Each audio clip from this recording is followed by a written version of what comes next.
c'est une maladie, mais parfois qui peut handicaper la personne. Qui touche de plus en plus d'enfants. C'est une maladie très lourde pour les familles et difficile également pour un enfant. Non, je ne connais pas. Ce sont des troubles de la communication. Ce sont des enfants qui n'entendent pas bien. Ils ne sont pas équilibrés. Ils ne comprennent pas comme les autres.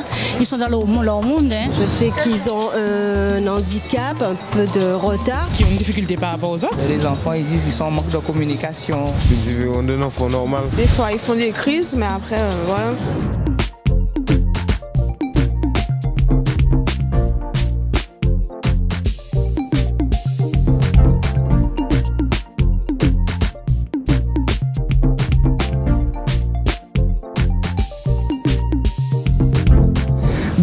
Dans votre émission Qu'aille passer. Chaque année, le 2 avril est organisée la journée mondiale d'information et de sensibilisation sur l'autisme. Si on s'intéresse aux chiffres, 600 000 personnes en France hexagonale sont concernées à divers degrés et 4 000 personnes chez nous en Guadeloupe.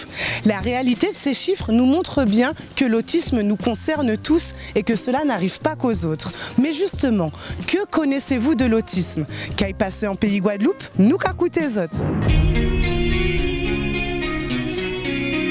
Et que ce sont des gens en général qui n'ont pas les codes sociaux. Ce sont des enfants, paraît-il, qu'il faut solliciter beaucoup. Rien ne fonctionne comme les autres enfants. Ils se voient différents par rapport aux autres, par rapport à certaines activités que les autres enfants font et que lui il ne peut pas faire. Et qui ont beaucoup de mal à communiquer comme nous on communique. Ils ne perçoivent pas ce que de la même façon que les autres. On a l'impression qu'il a son monde imaginaire. Il faut être attentionné puisqu'ils peuvent devenir un peu agressifs. À part ces moments de crise, il est adorable. L'enfant a besoin de soins, d'attentisme. Normalement, on ne doit pas les rejeter, on doit les bien recevoir. Et puis, ce sont des enfants qu'il faut chérir. Sortir encore et encore facilement. C'est une maladie qui est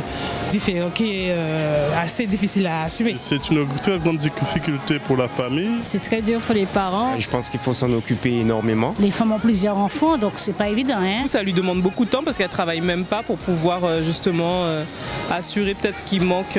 Quand on a des enfants comme ça, on ne peut pas sortir comme on veut. Hein. Au quotidien, je pense que c'est une grande organisation et que ouais, ça peut être un peu difficile dans la vie de tous les jours. Il faut encadrer les parents. Puisqu'elle se sent seule, isolée. Parce qu'il faut qu'il y ait des structures pour pouvoir aider les parents.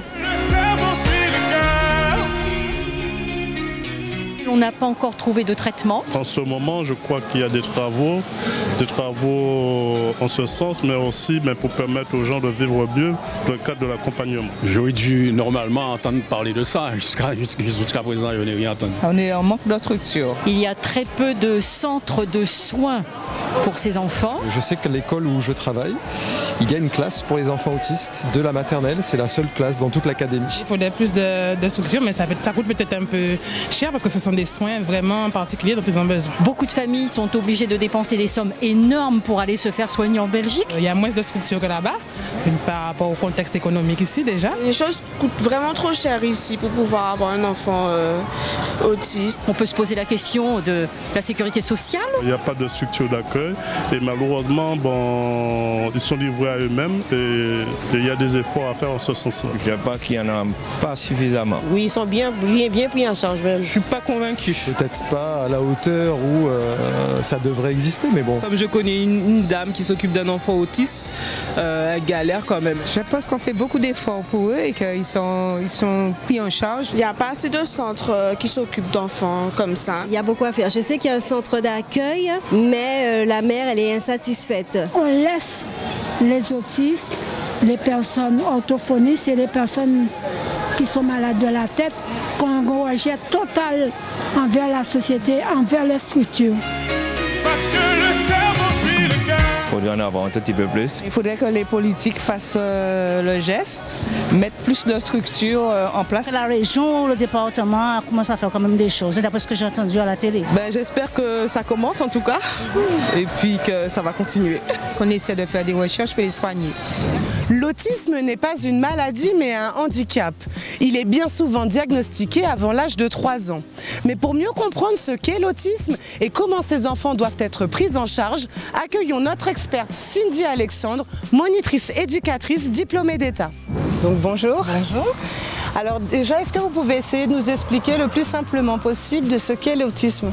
D'accord. Donc l'autisme, c'est un trouble envahissant du développement. D'accord. Donc qui se caractérise par une triade, donc l'altération de la communication, l'altération de l'interaction sociale. Oui. Et le comportement stéréotypé et répétitif. Alors vous travaillez avec des enfants autisme. Quel est votre métier plus exactement? Alors je suis monitrice éducatrice diplômée d'État. Donc on travaille avec les jeunes qu'on a à domicile, tout ce qui est l'autonomie, oui, l'autonomisation, tout ce qui est le travail sur table. Donc le travail éducatif, leur apprendre à tenir leur fourchette, leur apprendre à mettre dans des trous, enfin tout ce qui nous paraît insignifiant à nous. On fait aussi des sorties de socialisation. Donc quel genre de sorties par exemple? Au supermarché, par exemple, puisqu'on a certains jeunes qui ont beaucoup de difficultés avec le public. Donc on fait aussi des sorties de groupe. Et comment les parents justement font appel à vous pour pouvoir les aider justement dans l'éducation finalement de ces jeunes qui sont particuliers? Ils font souvent appel à l'association J'existe, qui leur donne notre numéro. D'accord. Donc vous fonctionnez dans le milieu associatif. Dans le milieu associatif avec l'association J'existe qui a nos coordonnées. Oui. Ou bien le CRA, le Centre de ressources autisme. Ah oui, tout de même. Voilà. Voilà, donc en fait finalement quelque part vous palliez un peu le manque de structure parce qu'il y a un manque de structure en Guadeloupe. Effectivement, il y a un manque de structure, il y a beaucoup de jeunes sur liste d'attente. Donc beaucoup de parents qui sont démunis. Voilà, parce que quelle réalité pour eux si on ne peut pas les aider à prendre en charge leurs jeunes?